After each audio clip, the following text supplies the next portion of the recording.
pretty much what he had done, because when he was building a bomb, it went off and he ended up blowing off both of his hands. So I've been in a similar situation where, you might have personal feelings, about a particular patient. Then I didn't have personal feelings.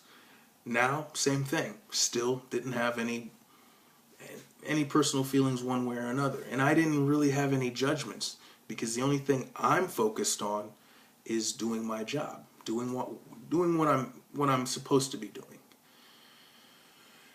Unfortunately, not everyone was the same. And I felt that a couple of things that were being said were unprofessional, in my opinion. Even my preceptor, she didn't say or do anything that I would consider unprofessional, but she made it apparent that this was a big deal and that I might hear some things. She pulled me aside and she said, "Hey Jordan, just to let you know, we got a prisoner coming in, and just to let you know, everyone has their own opinion about things, and sometimes people say things. So just to let you know, you might hear some things being said." So right away I'm like, "What do you mean being said? I mean, you mean people are gonna make comments about the patient?" She didn't say that, but I think that's what, she didn't come out right out and say that, but I think that's what she was hinting to. And if it was, she was completely right, because everyone did have their own opinion and people did make comments. And I was a little taken back, because I didn't expect it. I just figured it was going to be business as usual. No one's going to make a big deal about this. It's just a patient. It doesn't matter if this is a prisoner. It doesn't matter if they've committed some crimes. That's not why we're here. We shouldn't even be talking about this right now. But before the case, people were out in the hallway talking about it. A couple of people were talking about the case or whatever. And luckily, when the patient came in, nobody said anything. But it was actually kind of awkward. The whole atmosphere of the room changed when the patient came in. No one even really communicated with him.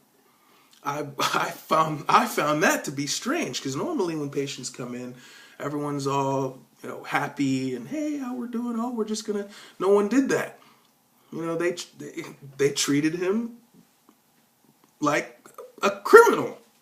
And I judgments aside, I guess I can understand from one side, but I kind of expected people to be the same, to act the same way.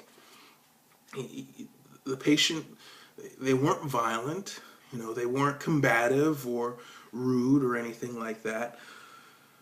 But for the first time, I was kind of off guard a little bit. And the case was actually kind of difficult, because it was something I had never done before.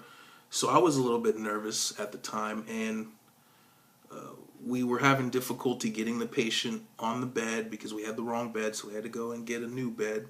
But the case actually took a good 5 hours. And luckily, during the case, nobody made any comments.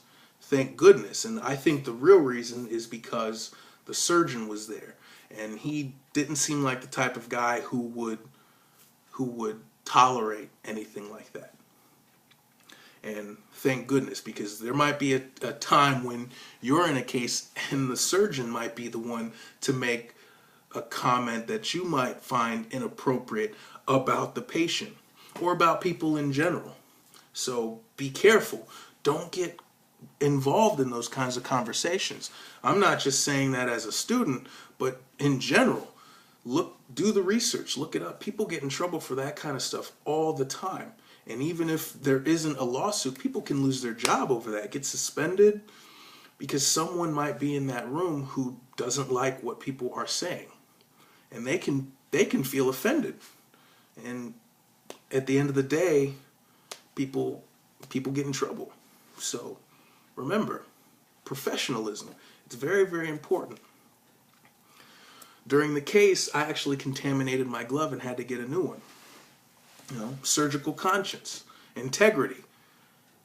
Just because this is a prisoner doesn't mean all of aseptic technique goes out the window. It's not my job to pass judgment on this person. It's my job to give them the best care that they can have. That's why we're here. That's why I'm here. That's why I'm doing this.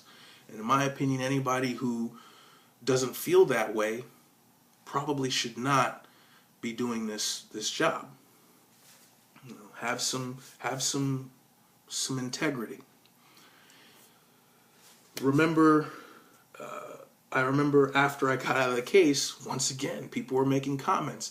Actually, the patient was coming out of anesthesia, and a couple of people started talking about the case. Like, they were right on the other side of the room, and they started, kind of whispering, talking about the case. And the patient is right there. I couldn't believe it. Once again, I didn't get involved. I didn't agree, disagree. I didn't say anything. I just took a step back, and they probably didn't see anything wrong with it, but I couldn't believe it. So remember, don't do it. Don't get involved in that kind of stuff. When I came out of the room, one of the other preceptors, or one of the other scrub techs who worked there, they came up to me and they said, "Congratulations, you just saved a murderer." Once again, the case we've been working for 5 hours, the case is over, and I'm still hearing comments. So I guess the point I'm trying to make is, whatever your feelings are, you might not always be prepared for things that are being said. But at the end of the day, all you can do is, you can't control what other people say, but you can control what you say, and you can control what you do. So if you take nothing from this video, take integrity, surgical conscience, and most importantly, professionalism. Always remember to be a professional. And that is the end of my video discussion. Thanks for watching.